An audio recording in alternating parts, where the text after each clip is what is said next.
नमस्कार। गूढ़ रहस्य ज्योतिष केंद्र में आपका हार्दिक स्वागत है, अभिनंदन है। प्रिय बंधुओं, आप सभी का हार्दिक धन्यवाद जिन्होंने कि मेरे इस YouTube चैनल को सब्सक्राइब किया, इसे शेयर किया, इसमें कमेंट छोड़े। अब आज मैं आपके सामने प्रस्तुत हुआ हूं कार्तिक मास राशिफल मेष से लेकर मीन पर्यंत। वैसे तो कार्तिक मास में बहुत सारे तीज त्योहार आएंगे और मेरा उसके लिए अलग से वीडियो होगा। दिवाली में भी कुछ समय टाइम जोन को लेकर के इस बार, जैसे कि आप देख रहे हैं, रक्षाबंधन में, जन्माष्टमी में, हर एक तीज त्योहार में कहीं ना कहीं कोई ना कोई समस्याएं रही है। पंचांग के विवादस्थ स्थितियां भी बनी रहती है। क्या दिवाली या धनतेरस, भाई दूज आदि में भी इस तरह का कुछ संशयात्मक स्थितियां भी निर्मित हो रही है। लेकिन आप मेरे इस YouTube चैनल को सब्सक्राइब करिए, बेल आइकन को ऑल पर क्लिक करिए, ताकि मेरी जब वीडियो अपलोड होगी उस तीज त्योहार से संबंधित, तो आप उसको देख सकते हैं, ताकि आप तक वो जानकारी प्राप्त हो। अधिक लोगों तक इसको पहुंचाने का प्रयास करें, बहुत आपकी बहुत मेहरबानी होगी। तो पहले खैर अभी इस वीडियो में मैं केवल राशिफल को लेकर के ही आपके सामने प्रस्तुत हुआ हूं। तो सबसे पहले बात करते हैं कि कार्तिक मास में ग्रहीय स्थिति क्या रहने वाली है। तो सूर्य देव आत्मा के कारक, पिता के कारक, एनर्जी के कारक, ऊर्जा के कारक, यह जो है सूर्य, जिसके धरती पर आते ही दिनचर्या प्रारंभ होती है और सृष्टि में जो है नई उमंग होती है, ऐसे सूर्य देव जो है वो कार्तिक मास में जाकर के वो नीचस्थ स्थिति में आ जाते हैं, अपनी तुला राशि में प्रवेश कर जाते हैं।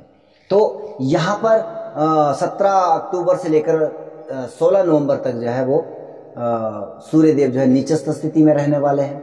इसके बाद मंगल देव की जो जर्नी है इस बार कुछ जो है वो थोड़ा सा लंबा रहने वाला है। 16 अक्टूबर को जो है वह मिथुन में प्रवेश करेंगे, लेकिन 30 अक्टूबर को वक्री हो जाएंगे और जो है 13 नवंबर को वक्री अवस्था में जो है वो वृषभ में पुनः प्रवेश कर जाएंगे, वापिस चले जाएंगे। उसके बाद फिर जो है 12 जनवरी को जो है वह मार्गी हो जाएंगे वृषभ में, और 12 मार्च को जाकर के वो फिर पुनः मिथुन में प्रवेश करेंगे। तो ये जर्नी काफी लंबी रहने वाली है। मासारंभ में बुध देव जो है वो अपने उच्चस्थ राशि में रहेंगे कन्या में, और 26 अक्टूबर को वो तुला में, और 13 नवंबर को वह वृश्चिक में, लेकिन 20 अक्टूबर को वह अभी पुनः अस्त हो रहे हैं। शुक्र देव आपके 18 अक्टूबर को जो है तुला में आ जाएंगे, यानी कि 2 दिन, एक दिन जो है वो कन्या में रहेंगे, उसके बाद जो है तुला में प्रवेश कर जाएंगे। उसके बाद 11 नवंबर को जो है वो वृश्चिक राशि में प्रवेश कर जाएंगे। शनिदेव अंतोगत्वा 23 अक्टूबर को जो है वह मार्गी हो रहे हैं। तो यह जो है क्या परिस्थितियां निर्मित हो रही है। मास के आरंभ में मंगल देव की दृष्टि शनि के ऊपर रहने वाली है, मासांत तक ये परिस्थितियां यहाँ पर रहेगी। और शनि देव की 10वीं दृष्टि सूर्य के ऊपर, केतु के ऊपर, और देवगुरु बृहस्पति के ऊपर 3री दृष्टि पड़ रही है। वहीं पर सूर्य जो है वह राहु और केतु के एक्सेस में भी आ गए हैं, नीचस्थ स्थिति में भी है। तो कहीं ना कहीं यह मास कुछ अधिक परेशानियां लेकर के प्रस्तुत हो रहा है। लेकिन पर्टिकुलर राशियों के लिए क्या इसका असर रहेगा, किस तरह की परिस्थितियां निर्मित होगी, उसके लिए जो है मैं राशिफल क्रमशः आपके सामने प्रस्तुत करता हूं। आइए बात करते हैं तुला, वृश्चिक और धनु राशि की। सबसे पहले तुला राशि। अगर लगन चार्ट में चंद्रमा आपका नंबर 7 पर है तो आपकी तुला राशि है। सबसे पहले ग्रहीय गोचर कैसा रहने वाला है। लाभेश सूर्य नीचस्थ अवस्था में राशि के ऊपर से ट्रांजिट कर रहे हैं। केतु पहले से ही विराजमान है, और राशि शुक्रदेव भी राशि पर से संचार करेंगे 18 अक्टूबर से 11 नवंबर के मध्य। तो चतुर्थ भाव में शनिदेव आपके योग कारक भी हैं, आपके चतुर्थेश भी है और पंचमेश भी हैं। देवगुरु बृहस्पति 6ठे भाव के और 3रे भाव के स्वामी 6ठे भाव में संचार कर रहे हैं। 7वें भाव में राहुदेव मास पर्यंत, और मंगल देव भी लगभग यहाँ पर 30 अक्टूबर को जो है वो भाग्यस्थान में आपके वक्री हो जाएंगे और 13 नवंबर इनके मासांत में लगभग वह अष्टम भाव में आपके संचार करेंगे। 12वें भाव में भाग्येश और द्वादशेश बुध देव का संचार रहेगा। क्या ये विशेष घटनाक्रम आपके साथ रहने वाला है? कार्तिक मास इसको जानने का प्रयास करते हैं। मुझे यहाँ पर जो एक विशेष जो लक्षण दिखाई दे रहे हैं, यदि दशाएं अंतर्दशाएं अनुकूल नहीं है तो निश्चित तौर पर आपको इस महीने अपने स्वास्थ्य का विशेष ध्यान रखना होगा। मान प्रतिष्ठा या आपको जो आपके अंदर जो एक अहम भाव या अहंकार की प्रवृत्ति या दूसरों को अपने से कम आंकने की जो स्थितियां हैं उससे बचना होगा। कहीं ना कहीं ये आपके लिए नकारात्मक परिस्थितियां लेकर के आ सकता है। दूसरों को आप कम मत आंकिएगा, क्योंकि यहाँ पर सूर्य देव नीचस्थ स्थिति में है। लाभेश तो है, लेकिन वहाँ पर ये केतु के द्वारा स्वयं पीड़ित है। और यहाँ पर जो है राशिश का भी संचार हो रहा है, परंतु केतु, राहु और केतु ऐसे प्लेनेट है जिसके साथ बैठते हैं उसकी पूरी एनर्जी, उसकी पूरी पावर, उसकी पूरी अथॉरिटी वो अपने हाथ में ले लेते हैं। तो यहाँ पर शुक्र भले ही वो राशिश है, और दूसरा इनका जो कॉन्सेप्ट होता है राहु और केतु का कि इनके डिस्पोजिटर किस स्थिति में है। तो यहाँ पर क्या है कि केतु जो है स्वयं अपने राशिश को पीड़ित किए हुए हैं। तो यहाँ पर ये स्थिति जो है इस प्रकार की हो सकती है कि आप कोई ऐसा निर्णय या अपने जो कार्य क्षेत्र में कोई ऐसा कार्य आप कर सकते हैं जिसको अपने पांव पर कुल्हाड़ी मारने वाली जैसी स्थिति कही जा सकती है। तो आपको इन चीज़ों से बचना होगा। यहाँ पर जो है 18 अक्टूबर को शुक्रदेव तुला में आएंगे। उसके बाद 11 नवंबर तक जो है ये स्थिति जो है बनी रहेगी। इसलिए 11 नवंबर के बाद शुक्रदेव यहाँ से संचार बदलेंगे, आपके दूसरे भाव में संचार करेंगे। तो हालांकि यहाँ पर जब ये आपके राशि के ऊपर रहेंगे राशिश, तो इससे क्या होगा, आपका दूसरा भाव, क्योंकि शुक्र अपने से दूसरा और अपने से 10वां भाव जो है वो जागृत करता है। तो जब जब चंद्रमा की शुभ स्थितियां होगी, जैसे कि चंद्रमा भाग्य स्थान से, पंचम भाव से या आपके लाभ भाव से संचार करेंगे, जब जब या दूसरे भाव से जब जब संचार करेंगे, उस समय में आपके लिए व्यावसायिक गतिविधियां और धन की जो परिस्थितियां हैं वह बेहतर रहेगी, इसमें कोई संदेह नहीं है। वहाँ पर शुक्रदेव जब अपनी राशि बदलेंगे 11 नवंबर को, इनके मासांत के आसपास, तब ये स्थिति कुछ हद तक मैं कहूँगा कि जो कश्मकश भरी है, या जिसको मैं अधिक ज़्यादा नकारात्मक कह रहा हूँ, क्योंकि एक तो गुरुदेव भी आपके छठे भाव से गोचर कर रहे हैं। कहीं ना कहीं जैसे कि एक फैट वेट आदि बढ़ने की भी यहाँ पर परिस्थितियाँ निर्मित हो सकती है। तो अपने खान पान का विशेष ध्यान रखें। बुधदेव आपके 26 अक्टूबर को जो है यहाँ आ जाएंगे। 26 अक्टूबर को बुधदेव आपके भाग्येश बुधदेव आ जाएंगे। तो हालांकि भाग्येश का, राशिश का ट्रांजिट तो वैसे तो ऑलमोस्ट अच्छा ही कहा जाएगा, लेकिन भैया यहाँ पर परिस्थितियाँ क्या है कि आपके केतुदेव वहाँ पर विराजित हैं। तो केतुदेव, और जिनके लिए मैंने पहले कहा कि जिसके साथ बैठते उसकी एनर्जी, उसके भावत्व गुण को ग्रहण कर लेते हैं। तो यहाँ पर अब ये जो है भाग्येश को भी पीड़ा प्राप्त हो रही है, और मंगलदेव वहाँ पर पहले से ही विराजित है। उनकी अष्टम दृष्टि आपके चतुर्थ भाव पर है, और शनिदेव की दृष्टि आपके चंद्रमा के ऊपर है, आपके राशि के ऊपर पड़ रही है। तो ये ऑल ओवर जो परिस्थितियां बन रही है, या यहाँ पर अगर मैं कहूँ कि चौथे भाव से संबंधित परिणाम, जैसे कि भूमि, भवन, वाहन आदि की जो स्थितियां हैं, उसमें अचानकता से कोई ना कोई परिवर्तन या नकारात्मक या पॉजिटिव कुछ भी दशा अगर आपकी ठीक चल रही है, तो शायद हो सकता है कि एक सकारात्मक स्थितियां भी बन सकती है। लेकिन यहाँ पर आपको ज़्यादा सतर्क तब रहना होगा जब मंगलदेव वक्री अवस्था में जो है वो वापिस अष्टम भाव में आ जाएंगे। हालांकि धन की स्थिति यहाँ पर बेहतर रहने वाली है, उसमें संदेह नहीं है, लेकिन हाँ चोट चपेट आदि की जो स्थितियाँ हैं उससे आपको दो चार होना पड़ेगा, क्योंकि मंगलदेव आपके राहु के डिस्पोजिटर है, और राहु आपके सप्तम भाव पर बैठे हैं, और उसका डिस्पोजिटर अष्टम भाव में।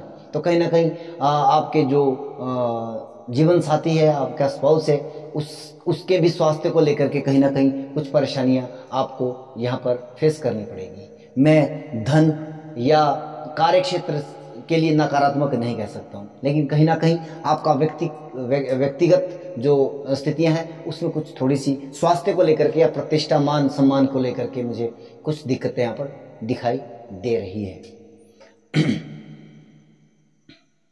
इससे अधिक मैं आपके लिए कुछ नहीं कहूँगा। हाँ, विशेषता अगर दशाएं अंतरदशाएं ठीक ठाक है तो ज़्यादा नकारात्मक आप इसे मत मानिए। बात करेंगे यहाँ पर वृश्चिक राशि की। अगर आपका चंद्रमा नेटल चार्ट में आपके 8 नंबर दिखा रहा है, उसमें बैठा हुआ है, तो आपकी राशि वृश्चिक है। आप लोग जो है इस वीडियो को फॉलो कर सकते हैं। यहाँ पर परिस्थितियां क्या बन रही है। सबसे पहले राशिश आपके अष्टम भाव से संचार करेंगे, तो थोड़ा सा यहाँ पर एक नकारात्मक परिस्थितियां यहाँ पर भी दिखाई दे रही है। वृश्चिक राशि के जातकों के लिए भी कुछ हद तक बहुत बेहतर तो नहीं है स्वास्थ्य को लेकर के, क्योंकि आपका जो राशि है वो आप अपने से अष्टम भाव में है। उसके बाद तीसरे भाव से शनिदेव, यानी कि अच्छा 23 अक्टूबर को ये मार्गी हो रहे हैं। एक ये पॉजिटिव साइड है। अगर जो मेहनत आप कर रहे हैं या बहुत पहले से करते आ रहे हैं उसमें कहीं ना कहीं आपको लाभ प्राप्ति की संभावना यहाँ पर बन रही है। भाग्येश आपका भाग्य स्थान पर, क्षमा कीजिएगा, पंचमेश आपका पंचम स्थान पर, यह एक अपने आप में, और द्वितीयेश भी है देवगुरु बृहस्पति, हालांकि वक्री अवस्था में, लेकिन फिर भी एक ऑल ओवर स्थितियां जो बहुत अच्छी शानदार रहने वाली है आपके शिक्षार्थियों के लिए या मेंटलिटी के लिए या बौद्धिक क्षमता आपकी बेहतर रहने वाली है। इसमें कोई विशेष नकारात्मक मुझे नहीं दिखाई दे रहा है। धन लाभ की भी यहाँ पर प्राप्ति हो सकती है। छठे भाव से राहुदेव, तीसरे भाव से मंगल, शनि और छठे भाव से राहुदेव। कहीं ना कहीं अगर कॉम्पिटिटिव एग्जाम की तरफ आप जा रहे हैं, उसमें कहीं पार्टिसिपेट कर रहे हो, तो इस समय में आपके लिए ये एक बेहतर परिणाम लेकर के आ सकता है। उसमें जो है आपको राहुदेव शत्रुहंता योग बना रहे हैं, शनिदेव आपको जो है पराक्रम और आप मेहनत, कठिन परिश्रम या संघर्षों से वो जूझने की ताकत दे रहे हैं। तो यहाँ पर ये परिस्थितियाँ बहुत शानदार रहने वाली है। और तीसरे त्रिषडाय में बुद्ध देव आपके त्रिषडाय लौट होकर के उच्चस्थ स्थिति में वो जी संचार कर रहे हैं। तो ये एक बेहतर परिस्थितियां, लाभ जन्य स्थितियां हैं, लेकिन कहीं ना कहीं वृश्चिक राशि की जो स्थिति है उसमें स्वास्थ्य को लेकर के कहीं ना कहीं दिक्कतें हैं। द्वादश भाव में शुक्र, सूर्य और केतु देव ये जो है संचार में रहेंगे, लेकिन शुक्र देव का संचार जो है लगभग 11 नवंबर को जो है वो वृश्चिक राशि में हो जाएगा, और बुध देव जो है वह 26 अक्टूबर को आपके जो है द्वादश भाव में संचार करेंगे। बुध देव आपके यहाँ पर संचार करेंगे। तो यह कुछ हद तक जो है सौम्य ग्रह है, शुभ ग्रह है। शुक्र देव आपके राशि के ऊपर से संचार हो रहा है, तो कहीं ना कहीं कुछ रिलैक्सेशन, रिलीफ मिलने की यहाँ पर संभावनाएं बन रही है। तो हालांकि ये त्रिषडाय भी नहीं है, मार्ग अवश्य है, लेकिन फिर भी कहीं ना कहीं ये स्थिति एक बेहतर स्थिति है कार्य क्षेत्र को लेकर के, क्योंकि शुक्रदेव अपने से 10वें और अपने दूसरे भाव को वो प्रगति, उसे जो है वो प्रभाव प्रदान करते हैं। निश्चित तौर पर कार्य क्षेत्र में या धन को लेकर के कुछ आपके साथ अच्छा होने की स्थिति यहाँ पर बन रही है। मंगल देव 30 अक्टूबर को जो है आपके अष्टम भाव में वक्री अवस्था में आ जाएंगे। आपके लग्नेश है, वक्री अवस्था, लग्नेश का वक्री होना कहीं ना कहीं अपने आप में पॉजिटिव है, लेकिन अष्टम भाव में इनका संचार हो रहा है, तो थोड़ा सा जो है स्वास्थ्य को लेकर के आपको थोड़ी परेशानी हो सकती है। अन्यथा वहाँ जो है मासांत में जो है 13 नवंबर को मंगल देव आपके सप्तम भाव में आपके खुद के भाव को दृष्टि दे रहे हैं, तो कहीं ना कहीं थोड़ा सा तक ये भी एक पॉजिटिव आपको एनर्जी अधिक रहेगी। आप जो काम करोगे उसमें जो है बहुत शानदार परिस्थितियां निर्मित होगी। लेकिन ये मंगल देव आपके षष्ठमेश भी है, मत भूलिएगा। छठे भाव का संबंध सप्तम भाव से है, तो कहीं ना कहीं अब परिस्थिति मासांत के आसपास जो है आपके लाइफ पार्टनर, आपके स्पाउस के लिए थोड़ा सा स्वास्थ्य को लेकर के स्थितियां थोड़ी सी अलग या नकारात्मक बनी हुई है। हाँ, दशाएं ठीक ठाक है, तो ऐसा ज़्यादा इसको नेगेटिव मत लीजिएगा। फिर ये आप दशाओं के ऊपर। हालांकि दशाओं के शुभ प्रभाव जब नकारात्मक गोचर होता है तब प्राप्त नहीं होते। तो इससे अधिक मैं आपके लिए और कुछ विशेष कह नहीं सकता। बात करते हैं धनु राशि की। अगर चंद्रमा आपका 9 नंबर आपके नेटल चार्ट में है तो आपके लिए ये वीडियो आप इसे अवश्य देखें। आपके दूसरे भाव में शनिदेव आपके द्वितीय और तृतीय होकर के संचार करेंगे। हालांकि 23 नवंबर को यह मार्गी 23 अक्टूबर को ये मार्गी हो रहे हैं। एक बेहतर परिस्थिति आप इसको कह सकते हैं। कहीं ना कहीं जो अब तक धन की जो व्यवस्था थी वो कहीं ब्लॉकेज जैसी स्थिति आप महसूस कर रहे थे, तो उसमें गति आने की स्थिति बन रही है, संचार होने की सिचुएशन बन रही है। चतुर्थ भाव से गोचर कर रहे हैं, आपके लग्नेश है। तो यह हालांकि वक्री रहेंगे। लग्नेश का वक्री होना कहीं ना कहीं ज़्यादा नकारात्मक नहीं बल्कि एक पॉजिटिव साइन होता है, खास करके जब वह स्वराशिगत हो। तो एक बेहतर परिस्थिति चौथे भाव को लेकर के यहाँ पर जो है भूमि वाहन आदि से आपको लाभ प्राप्ति हो सकती है। आप कोई नया वाहन या आप भूमि ले सकते हो, या कोई मकान आदि का रेनोवेशन आदि की जो सिचुएशन वह भी हो सकती है। नया मकान आप ले भी सकते हो या बनवा सकते हो या प्रारंभ कर सकते हो। हालांकि उस समय में तारा शुक्र देव जो है वह अस्तगत स्थितियों में रहने वाले हैं, तो कुछ शुभ मुहूर्तों का जो है वो वहाँ पर कुछ कमियां हैं, लेकिन कुछ लोग फिर भी कर देते हैं, तो ऐसा भी हो सकता है। पंचम भाव में राहु देव कहीं ना कहीं बौद्धिक क्षमता या आपकी इंटेलिजेंसी को बढ़ा तो रहे हैं, लेकिन कई बार आपको जो है लॉटरी, जुआ, सट्टा आदि के शॉर्टकट वैसे जैसे फॉर्मेट की तरफ आपको वो आकर्षित अवश्य करते हैं। तो यहाँ पर आपको थोड़ा सा बचना होगा, क्योंकि सेकेंड हाउस में जो है आपके शनिदेव संचार कर रहे हैं, तो ये एक नकारात्मक हो सकता है। अगर आप जो कहीं लॉटरी, जुआ, सट्टा आदि में जो है अपना धन इन्वेस्ट कर रहे हो, तो आप वहाँ पर थोड़ा सा अपने आप को संयमित रखें। मंगल देव की दृष्टि आपके लगन भाव पर पड़ रही है। मंगल जब भी लगन को या राशि को देखता है तो आपको एनर्जेटिक अवश्य बनाता है, लेकिन ये बात जरूर है कि पंचमेश भी आपका, द्वादशीश भी है। हालांकि मंगल की दृष्टि यूं तो नकारात्मक मानी जाती है, लेकिन एनर्जेटिक आपको अवश्य बनाता है। तो कहीं ना कहीं स्पाउस को लेकर के या यहाँ पर पंचम भाव में राहु देव और पंचमेश मंगल देव आपके सप्तम भाव से संबंध बना रहे हैं, तो कहीं ना कहीं वो आकर्षण, प्रेम के संबंध की तरफ आपका आकर्षण हो सकता है। और लेकिन ये आकर्षण जो है कुछ समय के लिए ही रहने वाला है, इसलिए बहुत गहराई से आप किसी के साथ मत जुड़िएगा, क्योंकि बाद में यहाँ पर जो है वो दिल टूटने जैसी सिचुएशन आपके साथ हो सकती है। यहाँ पर मंगल देव आपके 30 अक्टूबर को जो है वो वक्री हो जाएंगे, और ऐसी स्थिति में जो है वो 13 नवंबर तक जो है आपके षष्ठम भाव से संचार करेंगे। तो हालांकि इतना बेहतर यहाँ पर भी नहीं है, लेकिन फिर भी मंगल देव का छठे भाव से संचार कहीं ना कहीं आपको जो है, हालांकि दृष्टि फिर भी इसकी लगन भाव पर पड़ रही है, आपके चंद्रमा के ऊपर पड़ रही है, आपके राशि के ऊपर पड़ रही है, 8वीं दृष्टि, तो अचानकता से परिणाम देने की सिचुएशन आ जाती है। लेकिन कॉम्पिटिटिव एग्जाम के लिए ये एक बेहतर परिस्थितियां हैं। हालांकि स्वास्थ्य को लेकर के यहाँ पर चिंता बनी हुई है, छठे भाव में मंगल का संचार, लेकिन स्वास्थ्य की स्थितियां किस तरह की है कि आपको मंगल जो है छोटी मोटी बीमारियां देता है, या कई बार चोट चपेट आदि की सिचुएशन देता है, जो जल्दी भी ठीक हो जाता है। इतना ज़्यादा नकारात्मक विचार यहाँ पर नहीं है। हाँ, दशांतर दशाएं उसके ऊपर अवश्य दृष्टि डालिएगा, क्योंकि वह एक महत्वपूर्ण कड़ी हो सकती है। बुध देव आपके उच्चस्थ स्थिति में दशमेश होकर के दशम भाव से संचार कर रहे हैं। कार्य क्षेत्र में आपको निश्चित तौर पर गुरु के सामने उनकी स्थितियां, एक बेहतर परिस्थितियां निर्मित हो रही है। कार्य क्षेत्र में आप निश्चित तौर पर इस समय में अगर दशाएं अंतरदशाएं अच्छी चल रही है, नए आयाम की प्राप्ति आप कर सकते हो। लग्नेश का बलवत अवस्था में, दशमेश का बलवत अवस्था में होना कहीं ना कहीं बेहतर परिस्थितियां, और सूर्य शुक्र केतु की स्थिति एकादश भाव में बेहतर स्थिति रहेगी। हालांकि सबके लिए ये स्थिति अच्छी नहीं होती है, लेकिन त्रिशराय भाव में जो है सूर्य केतु आदि, या मतलब कोई भी ग्रह जा करके जब संचार करता है तो वहां पर उसकी स्थितियों को आप अच्छा कह सकते हो। यहाँ पर 11 नवंबर के बाद शुक्रदेव चले जाएंगे आपके द्वादश भाव में।